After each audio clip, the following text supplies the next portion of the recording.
And the IMF is saying, please borrow more. Is this a sign that Britain's austerity experiment really has failed?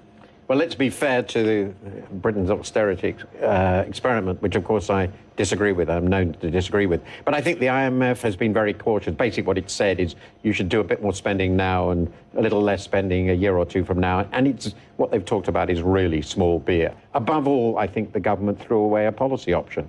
And it's made it very difficult to respond of borrowing more, of saying we're going to postpone it, of doing more public investment. That option was open to them, unlike, say, Spain, and certainly not Greece. They had this option, they got rid of it. So when it turned out, to their shock, they didn't expect this, that the economy basically flatlined, just stopped growing. The recovery was aborted. They had no way of responding except asking the Bank of England to do a bit more. And we've discovered that the sort of policy the Bank of England has been pursuing is just not effective enough, partly because our banking system is not fixed.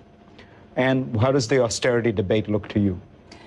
I think it's very important to understand that there are different austerity debates. And what's happening in Britain is not the same as what's happening in Greece or what's happening in the United States.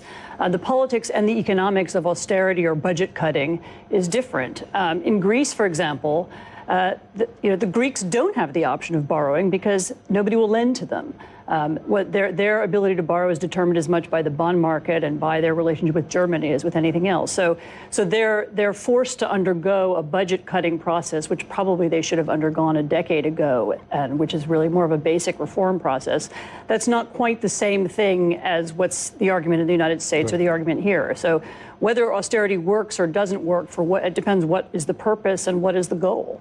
And it plays out differently in different parts of Europe and the world. The country you live in much of the time, Poland, has had pretty strong growth. Poland has had strong growth, although the Polish economy is very closely linked to the German economy. And as the German economy, if it declines, then that'll be bad news for Poland. But Poland has had a very good 5 years, and it didn't have a recession. So. The Polish foreign minister gave an extraordinary speech. This is a Thatcherite conservative who said Britain is in danger of becoming irrelevant if it doesn't jump into Europe more fully. Since he is your husband, I was wondering, do you agree with him? I think, yes, actually, I do agree with him. I think that Britain has the opportunity still to be a leading power inside Europe. And because of the particular nature of the Tory party and because of the nature of the argument right now, it is at risk of eliminating itself. If Britain is going to spend the next 2 or 3 years renegotiating its relationship with Europe rather than taking part in the central debates that everybody else cares about, then it will be irrelevant. It's certainly not irrelevant now, but it's already close to making itself less important. What other Europeans are talking about is not what Britain is talking about, and people know it.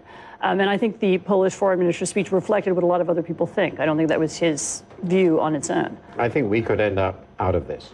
I think we should understand there is a possibility, if this goes badly wrong, that we will end up outside. That Britain has a referendum and withdraws from Europe entirely. Tactically brilliant decision by Cameron to get the Tories off his back, as it were, right now, by strategically, a referendum. but after a renegotiation. So he's promised implicitly that all the rest of Europe will be interested in negotiating with Britain. In the middle of these enormous economic crises, the one thing they want to do is have a complicated negotiation with Britain about fish. You cannot imagine this pursuit going well. And he will go to the party and say, well, I've renegotiated, it is wonderful now. And they will say, no, it isn't. And the Tories will be split in this referendum, completely split. And we don't know what the outcome will be, but his party could be shattered. And we might end up, because the British people are pretty grumpy and they're not being well led on this, we could end up out. It's strategically a nightmare. Yeah, so I think it was a mistake, actually, for him to propose the referendum.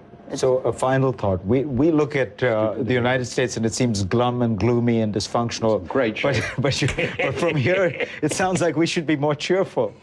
Oh, you can find gloom and dysfunction really in almost any part of the world nowadays. That's the beauty of the year 2013. Yeah, I agree.